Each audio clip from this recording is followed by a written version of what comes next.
Corona फैलाने में अगर किसी व्यक्ति का, किसी संगठन का, किसी संस्थान का हाथ है, तो वो भारतीय जनता पार्टी है, वो राष्ट्रीय स्वयंसेवक संघ है, वो विश्व हिंदू परिषद है और वो नरेंद्र मोदी की सरकार है। मोदी सरकार को सबसे बड़ी चिंता मोदी जी को अपनी छवि की है। न्यूयॉर्क टाइम्स इस बारे में छापता है। आप देखेंगे टाइम्स मैगज़ीन ने छापा है कि देश को इस आदमी ने बर्बाद कर दिया। देश जो है आज के समय में ऐसी बदतर हालत में है कि लोगों पे लाशों को फूँकने के लिए पैसे नहीं है, अस्पताल में भर्ती होने के लिए नहीं है, सरकार के पास जो है कोई आंकड़ा नहीं है। आप देखिए पूरे यूपी में जो है 57,000 गाँव हैं जहाँ पर कोरोना फैला हुआ है। तो नरेंद्र मोदी की छवि आज से नहीं है कि ये आदमी डिस्ट्रक्टर है, पूरे देश को, मुल्क को, दुनिया को तबाह करने वाला है। इस आदमी में कोई अकल नहीं है और ये आदमी जो है किसी भी संकट में देश को ले जा सकता है। नमस्कार, आदाब दोस्तों, हिंद वॉइस में आपका स्वागत है। मोदी सरकार जो अपनी सिर्फ छवि बनाने में लगी हुई है, वो कभी कहते हैं कि सेंट्रल विस्टा बनना चाहिए, लेकिन सेंट्रल विस्टा की फोटो नहीं खींचनी चाहिए। लोग खिलाफ है कि ऐसे में सेंट्रल विस्टा का काम क्या है।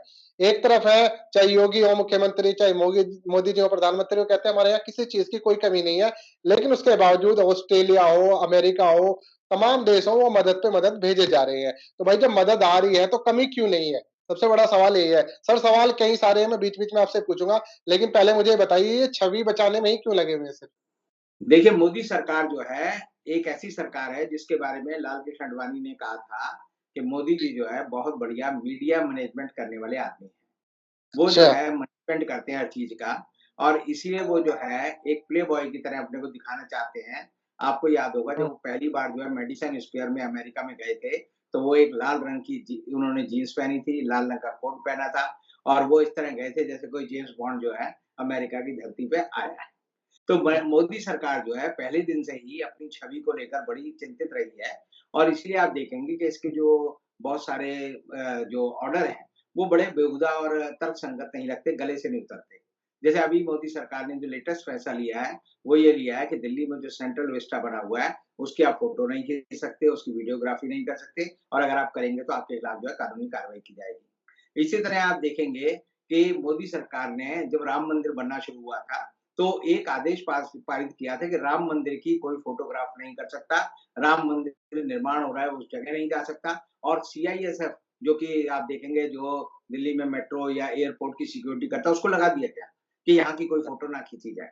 इसी तरह आप देखेंगे कि योगी आदित्यनाथ भी मोदी की बात मानते हैं और उन्होंने ये कर दिया था कि लखनऊ में या इलाहाबाद में और गोरखपुर में जब लाशें जल रही थी, तो उन्होंने बोर्ड लगा दिए थे कि आप जलती लाशों की फ़ोटो नहीं खींच सकते और वहाँ पर उन्होंने बड़ी-बड़ी टीम की जो है शेड लगा दी, जिसके लिए मजबूर होकर इंटरनेशनल मीडिया को एयर से यानी एयर ड्रॉप करके जो है फ़ोटोग्राफ लेने पड़े और वही फ़ोटो पूरी दुनिया में छपे।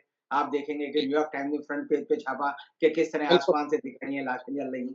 उसके बाद जी। आप देखेंगे कि मोदी सरकार जो है जब एक बीच में बातचीत हो रही थी मोदी जी की और अरविंद केजरीवाल की, तो अरविंद केजरीवाल ने उसे ऑन एयर कर दिया और उसके बाद मोदी जी ने इसे इश्यू बना लिया कि आप प्रोटोकॉल तोड़ते हैं और आप जो है मेरी छवि खराब करते हैं। तो इसका मतलब ये है कि मोदी सरकार हर काम को गुप्त रखना चाहती है।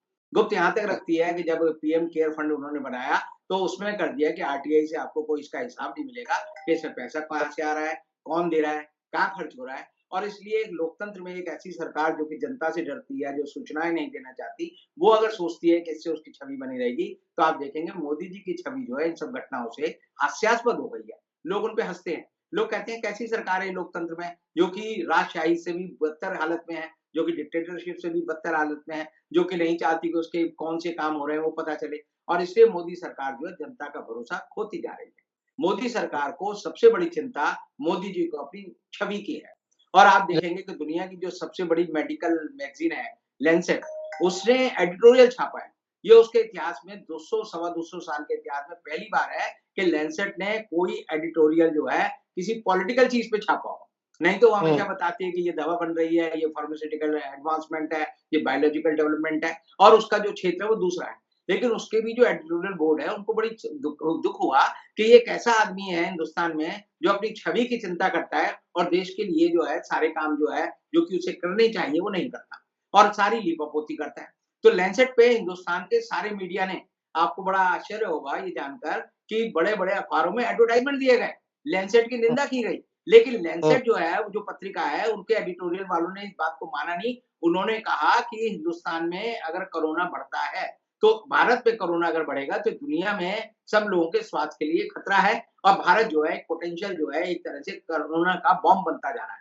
आज जो है 40 देशों में जो है भारत का जो वेरिएंट है जिसको हम लोग कहते हैं 1.617 जी, वो जो जी, है पूरी दुनिया में फैल रहा है और इसीलिए जो है भारत सरकार को अपनी छवि की चिंता है। लेकिन भारत सरकार की छवि जो है हम देखेंगे कि जितनी भी मैगज़ीनें हैं दुनिया के जितने भी अखबार हैं, चाहे वो रॉयटर हो, वो फ़ोटो देता है कि किस तरह चिताएँ जल रही हैं। न्यूयॉर्क टाइम्स है वो फ्रंट पेज पे छापता है कि किस तरह चिताएँ जल रही हैं। न्यूयॉर्क टाइम इस बारे में छापता है। आप देखेंगे टाइम्स मैगज़ीन ने छापा है कि देश को इस आदमी ने बर्बाद कर दिया है। तो मोदी जी की जो छवि है पूरी दुनिया में ऐसी हो गई है कि उन पे कार्टून बनने लगे हैं। आपको याद होगा कि अभी ऑस्ट्रेलिया में एक कार्टून छपा था, वहाँ पर उसमें दिखाया गया था कि उस कार्टून में भारत जो है मरा हुआ हाथी है और उसके ऊपर मोदी जी जो है कोरोना वायरस की तरह बैठे हुए हैं।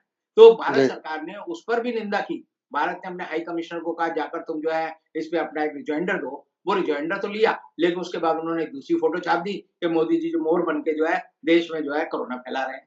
तो ऐसी हुँ, हालत में मोदी जी की जो छवि है, मैं आज के समय में कहता हूँ इतनी दागदार हो गई है पूरी दुनिया में कि हमारे देश का एक तरह से पूरी दुनिया में मज़ाक बनाया जा रहा है।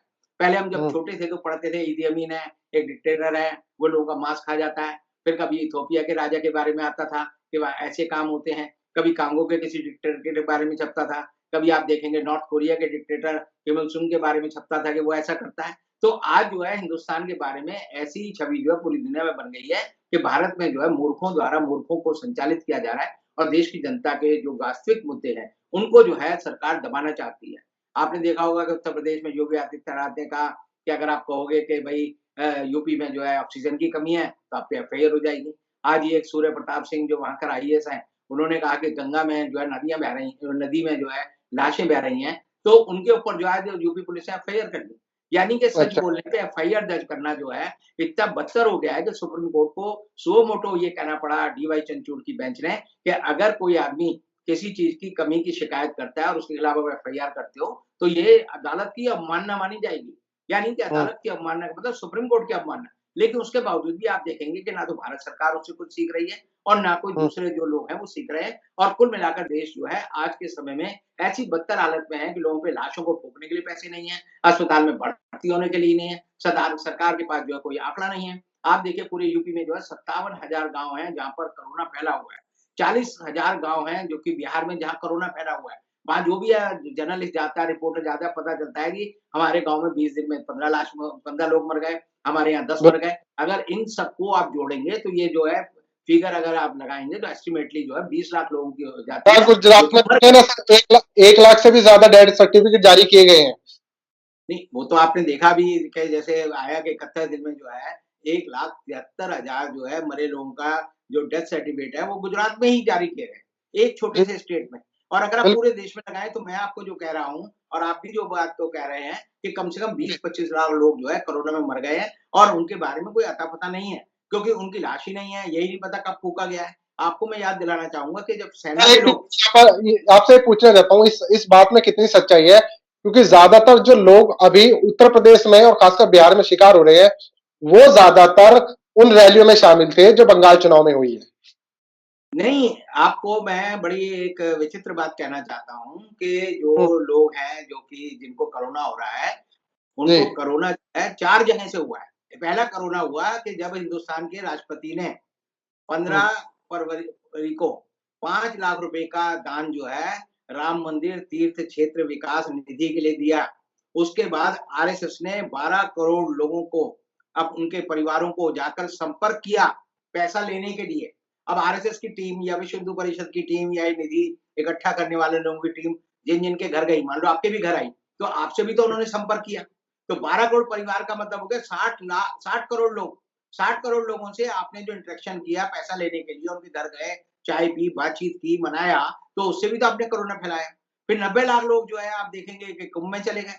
फिर आप देखिए कि डेढ़ लाख लोग जो है, जो नरेंद्र मोदी स्टेडियम बना गुजरात में है, अहमदाबाद में है, जहाँ पर कि 3 दिन, 4 दिन जो है टेस्ट मैच हुए 3-4, तो उससे भी लोगों में कोरोना फैला। और जो रैलियाँ हुई, सिर्फ बंगाल की रैली नहीं हुई, आप देखेंगे असम में भी रैली हुई, आप देखेंगे तमिलनाडु में भी हुई, आप देखेंगे कि केरल में भी हुई, आप देखेंगे कि पौंडीचेरी में भी हुई। तो इन सब हुँ, जगह भी जो है चुनाव आयोग के बारे में मद्रास हाई कोर्ट को कहना पड़ा कि इन लोगों के ऊपर जो है क्रिमिनल केस चलना चाहिए, क्योंकि इन्होंने कोरोना फैलाने की बात की। और आज के समय में आप देखिए कि ये बात सही सिद्ध हो रही है कि कोरोना फैलाने में अगर किसी व्यक्ति का, किसी संगठन का, किसी संस्थान का हाथ है, तो वो भारतीय जनता पार्टी है, वो राष्ट्रीय स्वयंसेवक संघ है, वो विश्व हिंदू परिषद है और वो नरेंद्र मोदी की सरकार है जिसने कि सारे अंगों को लेकर, सारे लोगों को लेकर जो है कोरोना फैलाया और उन्होंने जो है कोरोना फैलाते हुए कोई चिंता नहीं की कि हम देश को जो है किस संकट में डाल रहे हैं, ये सरकार जो भूल गई। अब ये बताएं सर, ये जो छवि बचाने के चक्कर में लगे हैं विदेश में, तो क्या दोबारा बना पाएंगे? दोबारा विदेश जाकर मुंह दिखाने लायक बचेंगे? देखिए ऐसा है, आज के दिन में नरेंद्र मोदी के ऊपर पूरी दुनिया में बड़ा प्रेशर है। उनकी छवि हम्म। जो है एक तरह से नेस्तनाबूद हो गई है। आप जैसे आप कहेंगे हिटलर अपनी छवि बनाने के लिए जाए, तो क्या समझते हैं उसकी छवि बन जाएगी? मुसोलिनी अगर सोचे कि मैं अपनी छवि बना लूँ, तो क्या मुसोलिनी की छवि बन जाएगी? मैं आपको कहता हूँ कि नरेंद्र मोदी की छवि जो है इर्रेपरेबल उसको डैमेज हो गया है, वो खत्म हो गई है। यानी इस आदमी हम्म। के बारे में जैसे ही आप जैसे आदमी को देखेंगे, तो जैसे आपको याद होगा शोला में शोले फ़िल्म आई थी, तो उसमें गब्बर सिंह का कैरेक्टर जैसे ही आता था, तो वो एक कैरेक्टर जो है उसकी स्टेप बन जाती है। यानी कि हम्म। अमजद खान जो था वो हीरो उसमें जो विलेन था, वो बाद में हमेशा जो है उस छवि से बाहर नहीं जा पाया। तो नरेंद्र मोदी की छवि आज समय ये है कि ये आदमी डिस्ट्रक्टर है, पूरे देश को, मुल्क को, दुनिया को तबाह करने वाला है। इस आदमी में कोई अकल नहीं है और ये आदमी जो है किसी भी संकट में देश को ले जा सकता है और सबसे बड़ी बात है कि इसके पास कोई विज़न नहीं है कि देश को कैसे बाहर निकाले और यही वजह है कि हम देखेंगे कि नरेंद्र मोदी जो है आज के समय में अंडर प्रेशर है। उनके चेहरे से आपको लगेगा, उनके भाव-भाव से लगेगा कि वो जो है कठपुतले की तरह तो चलते हैं, लेकिन बातचीत करते हैं। लेकिन उनका जो एक जो स्टाइल था, जिसमें उन्हें गर्व नज़र आता था, जिसे हमारे पत्रकार जो है मोदी मीडिया या गोदी मीडिया जो है कहता है कि बॉडी लैंग्वेज, तो मोदी बॉडी लैंग्वेज से साफ लगता है कि मोदी के अंदर जो है एक कठपुतला इस समय बोल रहा है, तो जिसके पीछे माइक लगा हुआ है, लेकिन उसमें जो जीवंतता थी, जो जीवन था, जो खुशी थी, वो गायब हो गया है और चेहरे पर जो है हताशा और निराशा आती है और इसीलिए मोदी जी जो है आप देखेंगे कि उन्हें टेलीविज़न पे आने के लिए भी ज़्यादा मेहनत करनी पड़ती है, नहीं तो हर रोज़ आके वो टेलीविज़न पे कोई ना कोई प्रवचन देते थे। अब उनका प्रवचन लोग सुनते हैं तो हँसते हैं, कहते हैं ये आदमी जो है, जो करता है और जो कहता है, उसमें इसका कोई आपस में कोई संबंध नहीं है। सर एक सवाल आखिरी मेरा और ये है आपसे, ऐसे में बहुत सारे लोगों ने एफआईआर दर्ज कराई है अमित शाह के खिलाफ कि लापता है, मिसिंग है, आउटलुक ने भी जारी किया है, तो अब इन सारी चीजों से बचने के लिए अंडर कवर हो गए हैं क्या? अंडरग्राउंड नहीं हुए। इनका जो हाँ। मनोबल है वो खत्म हो गया है। जैसे कोई जुआरी अच्छा। हार जाए, तो हारने के बाद वो निराश हो जाता है, वो किसी को फेस नहीं करना चाहता। हमेशा जो आदमी हारा हुआ आदमी होता है, आप देखेंगे क्या करता है, वो गुफ़ा में जाके छिप जाएगा। वो क्या करेगा, अंधेरे कमरे में अपने को बंद कर लेगा। वो कहेगा मुझे छोड़ दो, मैं एकांत में रहूँगा। तो ये लोग जो है मन से अब हार गए हैं। इनको चेहरे पे लगने लगा है कि लोग जो है इनकी निगाह आँखों में जब निगाह डालते हैं, तो इनको पता चल गया कि हमारे बारे में लोग सवाल कर रहे हैं, हमारे बारे में क्या सोच रहे हैं। और वो सोचना जो है इनको परेशान कर रहा है और यही वजह है कि नरेंद्र मोदी के बारे में मैं कह सकता हूँ और अमित शाह के बारे में कह सकता हूँ कि उनकी जो राजनीतिक पारी है वो खत्म हो गई है। अब उन्हें आज, कल, परसों, 2 हफ्ते बाद यानी 1 महीने के अंदर जो है मैं कहूँगा इस्तीफा देना पड़ेगा और नरेंद्र मोदी भारत के प्रधानमंत्री मैं कह सकता हूँ कि जो उनकी बॉडी लैंग्वेज है वो आने वाले दिनों में अगले महीने नहीं रहेंगे। ये मैं अपने पूरे अनुभव से कहता हूँ। मैंने बंगाल चुनाव में भी कहा था कि ममता बनर्जी जीतेगी, 200 सीटों से जीतेगी। आज मैं फिर कह रहा हूँ कि बंगाल की हार का जो नतीजा है वो ये है कि नरेंद्र मोदी को भारत के प्रधानमंत्री पद से इस्तीफा देना पड़ेगा और उनके साथ जो आदमी उतना ही जिम्मेदार है वो अमित शाह है, उसको भी इस्तीफा देना पड़ेगा और तब देश में एक नई सरकार बनेगी। ये मैं आज आपके सामने कह सकता हूँ। बहुत बहुत शुक्रिया रविंद्र जी, आपने इस पूरा सिनेरियो के बारे में बताया कि जो कुछ भी हो रहा है उसका जिम्मेदार सिर्फ तीन ही लोग हैं, भारतीय जनता पार्टी, आरएसएस और खुद नरेंद्र मोदी।